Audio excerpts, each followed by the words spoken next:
تیمم دې ته ویلی کېږي چې کله تیمم د اودس قایم مقام دی چې یو انسان اودس نشي کولی یا ورسره اوبه نشته یا اوبه وله چې کوم دی بدې دي یا اوبه موجود دي خو هلته څه تکلیف دی څیز موجود دی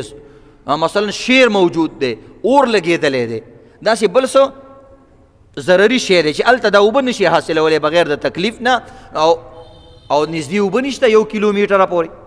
1 میله پورې شرعي میل یو شرعي میل د کیلومیټر نه لږ شان یو فرلنګ اوږد وي نو بهرحال داسې تقریبا 100 کیلومیټر پورې اوبه نشته نو په دې وخت کې ته تیمم کولی شي یا اوبه شته خو بیمارې بعضې کسان وایي زما زړه نه غواړي په خاورو به څنګه کوو مو یو دا زړه خو ټک چول پکار دي چې د الله حکم دی او نی مني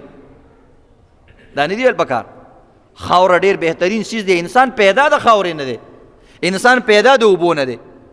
د دې دوو څیزونو نه انسان پیدا دی نو د دوو څیزونو انسان فطرتي خوښ دي ته لاړ شه د ښځو نه تپوس ښځې خاورې خوري ته وایې زما خوښې نه دي بعضې ښځې هغه خاوره خوري او د میټي خوري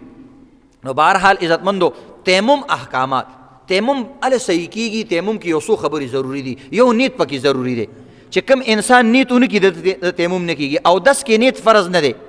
په تیمم کې نیت فرض دی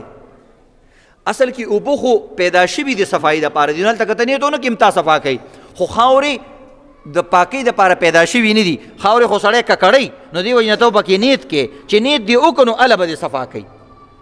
چې ته نیت وکړې خدای او نیت څه دی یا الله د پاکۍ دپاره تیمم کوم بس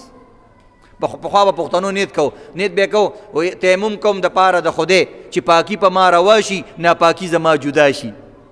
داسې نیت به کو صحیح ده په زړه کې دا خبره دی راله هم کافي ده که په خوله دې وویل هم ډېره بهتره ده خو نیت د زړه ضروري دی چې ته دا ووایې چې زه پاکۍ هسې چې ځان پورې خاورې راکړې او ټول ځان هم دې په خاورو کې لت پت کو نو تیمم دې نه دی شوی څو پورې چې دې نیت نه کړی یو دا خبر دویم دا دی چې څه عذر وي چې عذر دې نه نو تیمم څه دپاره کې بیماری اوبه نشته تاله بدې دي داسې څه عذر وي نو بس بیا به تیمم کې چې عذر دې نه وي نو هسې به نه کې یو سړي اورېدلي چې تیمم خو بس د اودس په ځای باندې دی بس چې کله م یخني شوه نو فارسیبانو په کابل کې خو ډېره یخني او ډېرې واورې کېږي بس هغه به وروره فورا تیمم وکړلو وایي تیمم نیست گنج خدا است وایي تیمم نه دی د خدای پاک یو لویه خزانه ده بس ورور ارضي کې به کار چلاوه نو داسې نه دی عزتمندو چې عذر دې موجود وي دریم دا ده چې ته به تیمم په خاوره باندې کې یا د خاورې د جنس نه چې کوم څیز په هغې باندې به کې د خاورې جنس څه مطلب هر هغه څه چې هغه په اور باندې نه سوځي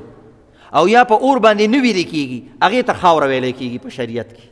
چې نه ویلې کېږي او نه سوځېږي لکه کاڼې چونه هر قسمه کاڼې یاقوت زمرد فلانې خښته پخه کچا هر یو قسمه خښتي دا سوځېږي خو ویلې کېږي نه دې ته ویلی کېږي خاوره په دې هر قسمه څیز باندې او دغه تیمم کېږي او د دې نه علاوه که په کاڼي باندې پینټ شوی دی مثلا یا په بل څیز باندې پینټ شوی نو بس بیا خو خاوره نه شوه خو سوځي پینټ نو بیا به هغې باندې ګرد و غبار ضروري وي چې ګرد و غبار پې وي داسې ګرد و غبار چې ته داسې شړق ورکړې چې الوځي نو بیا په بل څیز باندې په اوسپنه هم کولی شي خو اوسپنه باندې چې ګرد و غبار موجود وي پلاستیک باندې هم کولی شي بیا خو چې ګرد و غبار او دوړه پې موجود وي نو درېیمه شرط وله دا دی چې په خاوره باندې به کې څلورم وله دا دی چې پوره مسه به کې مثلا تیمم کې نو چې پوره مخ دې راشي هغه کې تر دې پورې پوزې دا ځای نه داسې ګوره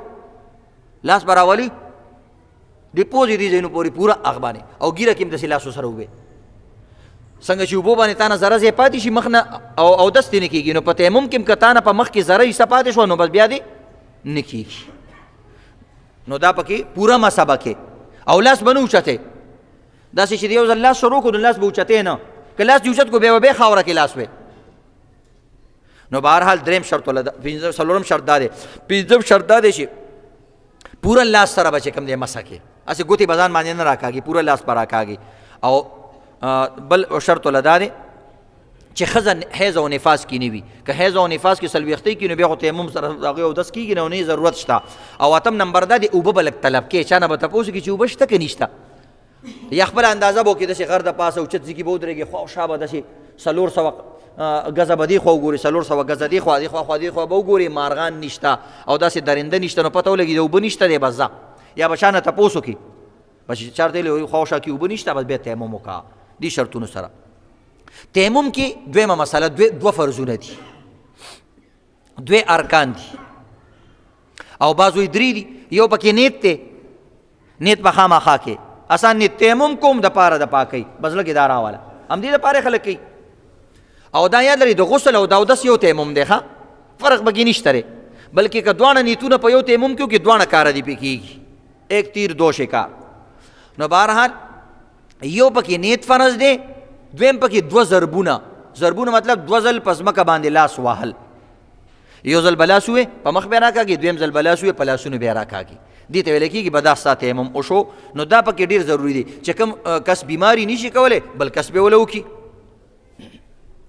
مسنون طریقه د تیمم څنګه به یې کې اسانه طریقه ده. د خاورې ځای به وګورې یا په کوم څیز کې چې خاوره پرته ده پاکه صفا خاوره، په کوم ځای چې ماشوم میتیازي کړي وي په هغه ځای باندې نه کېږي، د جومات په خاوره هم کېږي، مدرسې په خاوره هم کېږي. داسې به کښېني خښته ځان ته مخې ته کېږده، داسې لاس پې کېږده، یو ځل یې مخکې بوځه بل ځای راشاته بسم الله وایه بسم الله الرحمن الرحیم، یو ځل یې داسې پې ووه یا که خاوري دا ګوتې لږې کولاو کوه چې دا دوړې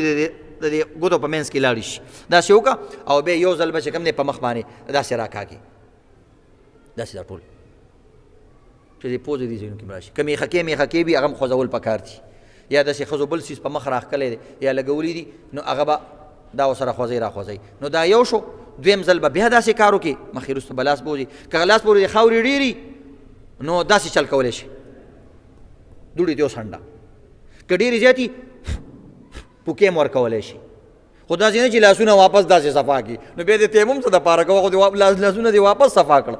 نو دا لږ اختیار درته شته. او دریم ځل به بیا چې کوم دی لاسونه ووې بیا چې په لاس باندې راکاږي دې طریقې سره بیا راکاږي، دا دوه ګوتې به جدا کړي دا درې به جدا کړي ځکه چې ټول لاس ته ورسي، دا ښی لاس به روانې د دې دا درې ګوتې به د دې درېو ګوتو نه لاندې کړي او داسې به راځې دې طریقې سره. بیا به دا لاس الټه کړي دا دوه ګوتې خو پاتې وي که دا دوه ګوتې به په دې په رزي باندې راکاږي او دا ګوتې هم دې پاتې وي دا دوه ګوتې هم په دې راکاږي. دې کې به هم لاس اوچتی نه چې داسې د لاس نیم راښکلو بیا د لاس اوچت کړو بیا به بیا لاندې په ځمکه لاس وی او چې یو ځل سره وي نو بس بیا خیر دی په یو ځل باندې داسې والی شي. دې طریقې سره عزتمندو چې تا یو ځل مخ دپاره وکړو یو ځل د لاس وکړو بس تیمم دې وشو. خپې په خاورو کې راښکل یا نور پکې اورېدل یو سړي ته چا ویل تیمم به کې د غسل لپاره او دس دپاره هغوی داسې وکړو چې غسل کړی ویل په غسل کې خو ټول بدل وینځلي نو بس سړی کمیس یې وویست او بار ډاګې ته راووتو په دې خاورو کې تاوېدو را تاوېدو چې رالې وروره په دې سترګو پورې په دې پوزه پورې هم خاورې نه کتې دي. ښځو ورته یې څه چل دی کړی؟ وایي تیمم مې کوو که نه.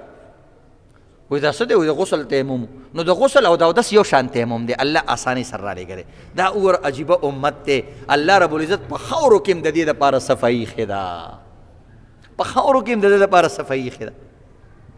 نو د دې وجې نه عزتمندو تیمم ماتېږي په څه باندې چې کوم عذر و هغه ختم شو. مثلا اوبه نه وي اوبه رالې بس تیمم دې مات شو، په خبره پوه شئ. یا مثلا بیمار وي او تیمم دې کړي بیماري دې ختمه شوه بس قصه ختمه. نو دې څیزونو سره یا اوبه لرې وي او ته اوبو ته ورورسېدې نو بل ټایم دپاره به تیمم نه کړي. نو دا د تیمم یو مسله وه، دا درته بیان شوه او د دې نه فایده الی. بله جمعه به ورته انشاءالله نورې مسلې بیانېږي.